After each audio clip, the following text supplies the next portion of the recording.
वही एपिसोड के स्टार्ट में यहाँ पे दिखाया जाता है कि वही ड्रैगन और वही स्लाइम यहाँ पे बात कर रहे होते हैं, जिसमें स्लाइम बोल रहा होता है कि अब हम लोग जहाँ पे फ्रेंड्स बन चुके हैं, तो मेरे को ये बिल्कुल अच्छा नहीं लग रहा कि मेरा फ्रेंड जो वहाँ पे 300 साल से प्रिजन में बंद है। जिसको सुन के ड्रैगन यहाँ पे बहुत ही इमोशनल वाला यहाँ पे फेस बनाता है। ये देख के स्लाइम चौंक जाता है, बोलता है मेरे सामने ये पप्पी फेस मत बनाओ, ड्रैगन हो तुम पे ये सूट नहीं करता। यहाँ पे जो स्लाइम रहता है वो पूछता है कि तुम यहाँ पे बंद रहोगे तो तुम्हारे साथ क्या होगा। इस पे यहाँ पे ड्रैगन आंसर करता है ज्यादा कुछ नहीं होगा, बस 100 साल यहाँ पे और रह सकता हूँ मैं, उसके बाद मेरी मैजिकल पावर्स खत्म हो जाएंगी। कि जो मेरी मैजिकल पावर्स है वो यहाँ की केट जो वो जॉब कर रही है time to time. And slime बोलता है तभी तो यहाँ पे क्रिस्टल्स और हर्ब्स है जो कि काफी ज्यादा रेयर है। जो सुन के फिर ड्रैगन बोलता है कि हाँ तुमने बिल्कुल सही सोचा, एंड 100 साल के बाद मेरी ये मैजिकल पावर खत्म हो जाएगी एंड ज्यादा कुछ नहीं होगा, बस मैं मर जाऊंगा। तो सुनने बाद स्लाइम एक अजीब सा फेस बनाता है, बोलता है ज्यादा कुछ नहीं होगा, तुम मर जाओगे बस इतना ही। अब जो स्लाइम रहता है वो यहाँ पे सजेस्ट करता है उस ड्रैगन को कि मेरे पास एक उपाय है, यहाँ पे जो है प्रिजन को तोड़ के आजाद हो सकते हो। जिसको ये देखने पर ड्रैगन एकदम ज्यादा शॉक हो जाता है एंड बहुत ही उम्मीद भरी नजरों से उसको देख रहा होता है। स्लाइम बोलता है तुमको मेरे पेट में जाना पड़ेगा। इसको सुनने के बाद स्लाइम और ड्रैगन के दोनों के बीच में यहाँ पे बिल्कुल से साइलेंस हो जाता है, जैसे लग रहा था कि कोई बात जो कि बिना हाथ पैर के वो कहती है स्लाइम ने। यहाँ पे स्लाइम एक्सप्लेन करता है कि मैं अपनी जो प्रेडेटर एबिलिटी है वो तुम्हारे ऊपर यूज करूंगा, इससे जो तुम्हारा प्रिजन है उसके साथ ही मैं तुम्हें निगल लूंगा। क्योंकि तुम मेरे पेट के अंदर हो गए तो यहाँ पे प्रिजन की जो यहाँ पे शक्तियां है वो थोड़ी सी यहाँ पे लो हो जाएंगी, जिसकी हेल्प से तुम उसे तोड़ने में आसानी से तोड़ सकते हो। जब तुम तोड़ लेना तो मेरे को पता चल जाएगा, मैं तुम्हें आजाद कर दूंगा। उसके बाद स्लाइम बोलता है कि कैसा लगा मेरा प्लान। तो सुनने के बाद यहाँ पे जो ड्रैगन रहता है वो हंसने लग जाता है, बोलता है क्या मस्त प्लान बनाया है, यहाँ पे 100 साल बंद रहने और मरने से अच्छा है कि मैं ऐसा ही कुछ कर लूं। तो ड्रैगन बताता है कि इससे पहले कि तुम जो भी करना चाहते हो वो करो, मैं चाहता हूँ कि हम दोनों एक दूसरे को नाम दे। फिर यहाँ पे वो ड्रैगन एक्सप्लेन करता है कि नाम देने से भाई यहाँ पे किसी की भी एबिलिटीज जो होती है काफी ज्यादा इंक्रीज हो सकती है, खास करके मॉन्स्टर्स की। क्योंकि अभी जो स्लाइम है उसके पास कोई भी नाम नहीं है, तो एक नॉर्मल स्लाइम है, लेकिन अगर उसके पास नाम आ गया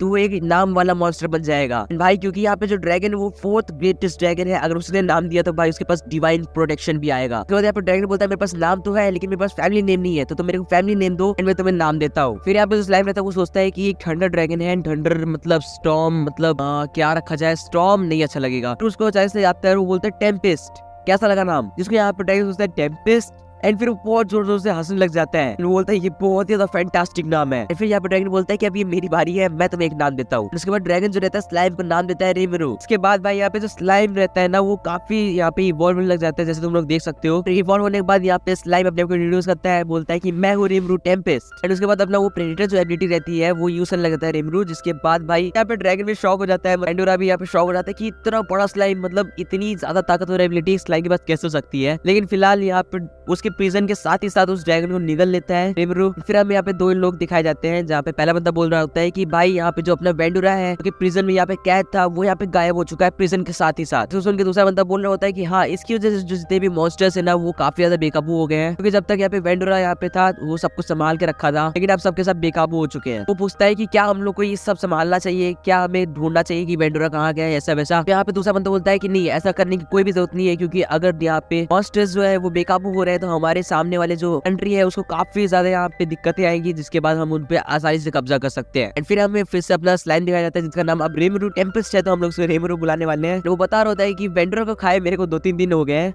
एंड अभी तक मैंने काफी चीजें जमा कर ली है, सारे क्रिस्टल्स उठा लिए मैंने जितने भी मेरे को काम के लग रहे थे। एंड वो उससे काफी ज्यादा वाटर्स की एबिलिटी भी सीखी थी, जैसे वाटर ब्लेड हो गई, 2 और एबिलिटी सीखी थी जिससे वो वाटर को मैनिपुलेट कर सकता था। एंड तभी उसके सामने भाई यहाँ पे एक सांप आता है, जिसको देख के भाई यहाँ पे रिमरू एकदम से चौंक जाता है, लेकिन फिर वो अपने यहाँ पे वाटर ब्लेड यूज करके उस सांप को 2 हिस्सों में आसानी से काट देता है। इसके बाद भाई जो रिमरू रहता है ना उस सांप को यहाँ पे प्रेडेटर एबिलिटी की यूज करके पूरा का पूरा यहाँ पे ऑब्जॉर्ब कर देता है, जिसके बाद भाई रिमरू को मिलती है सांप की सारी एबिलिटीज। एंड फिर वो दूसरे मॉन्स्टर सामने आता है जो कि यहाँ पे गिरगिट की तरह लग रहा था।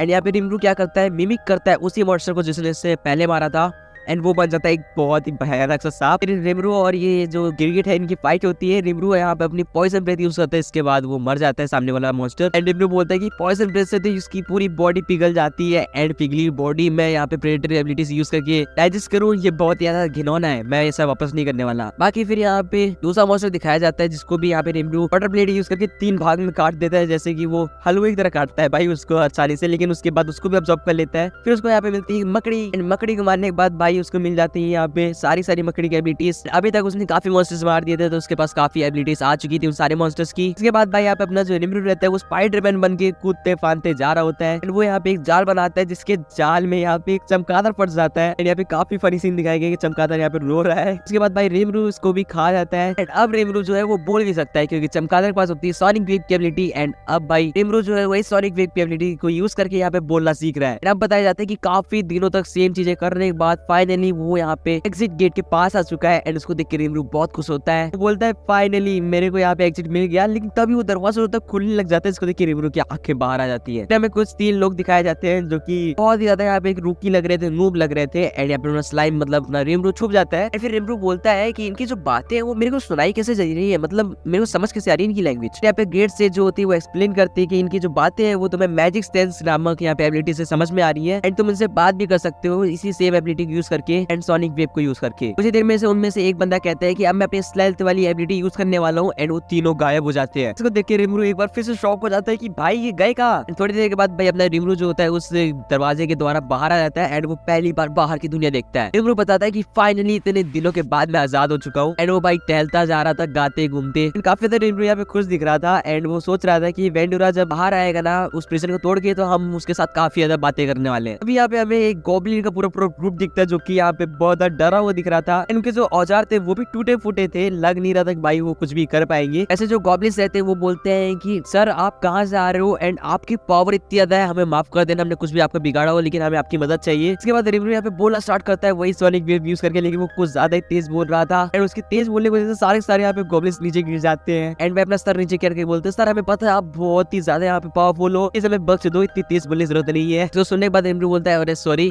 एंड फिर गॉब्लिन्स रहते हैं वो बोलते हैं हमें आपकी मदद चाहिए, प्लीज हमारे आप विलेज को चलो एंड फिर अपने रिमरू को वो लोग एक विलेज में ले आते हैं जो कि गॉब्लिन्स का विलेज होता है। तो हमें दिखाया जाता है कि एक बूढ़ा सा गॉब्लिन एंड एक जवान गॉब्लिन यहाँ पे रिमरू को सामने रख के उनसे प्रार्थना कर रहे हैं कि प्लीज हमारी रक्षा करो। यहाँ पे जो बूढ़ा गॉब्लिन रहता है वो बताता है कि यहाँ इस पूरे गॉब्लिन विलेज का यहाँ पे राजा है एंड जो उसके बगल में बैठा है वो उसका बेटा है एंड ये लोग बताना शुरू करते हैं कि इनके जो गॉड है जो जब से गायब हुए हैं ना तब से इनके ऊपर मॉन्स्टर्स अटैक कर रहे हैं एंड इनके पास इतनी आर्मी नहीं है कि अपने आप को डिफेंड कर सके। तब रिमरू अपने मन में सोचता है कि इनका गॉड से मतलब शायद से वेंडुरा से है एंड रिमरू बोलता है कि मैं तो एक सिंपल सा स्लाइम हूँ, तुम लोग मेरे से सब कुछ क्यों एक्सपेक्ट कर रहे हो। इस पे सामने दोनों गॉब्लिन बोलते हैं कि सर हमको पता है कि आप बहुत पावरफुल हो, आपका जो ऑरा है वो काफी ज्यादा पावरफुल है, प्लीज आप अपना दयालुपन मत दिखाइए, हमें पता है आप काफी ज्यादा पावरफुल हो। इसके बाद यहाँ पे रिमरू ग्रेट सेज से यहाँ पे बोलता है कि इन लोग के पर्सपेक्टिव दिखाओ, मैं कैसा दिख रहा हूँ, मेरा ऑरा कैसा दिख रहा है। इसके बाद भाई great sage magic sense use करके इसको दिखाती है कि रिमरू के आसपास काफी ज्यादा बड़ा ऑरा है जो कि काफी ज्यादा पावरफुल दिख रहा है। रिमरू यहाँ पे पसीने से लथपथ हो जाता है, बोलता है इसीलिए तो सब लोग डर रहे हैं मेरे से एंड मेरे को पता भी नहीं था कि ऐसा कोई भी ऑरा मेरे आसपास भी है, तभी तो सारे गॉब्लिन के ग्रुप इतने ज्यादा डरे हुए थे मेरे से। एंड फिर यहाँ पे रिमरू बोलता है अच्छा तुम लोग को मालूम पड़ ही गया, तुम लोग काफी चालाक हो। हाँ एंड फिर रिमरू अपने मन में सोचता है कि वो जो 3 चंड थे उनको क्यों नहीं पता चला, मेरा ऑरा इतना ज्यादा स्ट्रॉन्ग है तो उनको क्यों नहीं पता चला, मैं तो ये सोच रहा हूँ। तो भाई वो गॉब्लिन्स लोग बताना शुरू करते हैं कि इनके यहाँ पे विलेज के ऊपर यहाँ पे कुछ वुल्फ्स है जो कि यहाँ पे अटैक कर रहे हैं, हर रोज अटैक करते हैं एंड हमारी इतने भी गॉब्लिन्स की यहाँ पे सेना है उसको काफी ज्यादा घायल कर देते हैं। एंड रिमरू बोलता है कि इसके बदले मेरे को क्या मिलेगा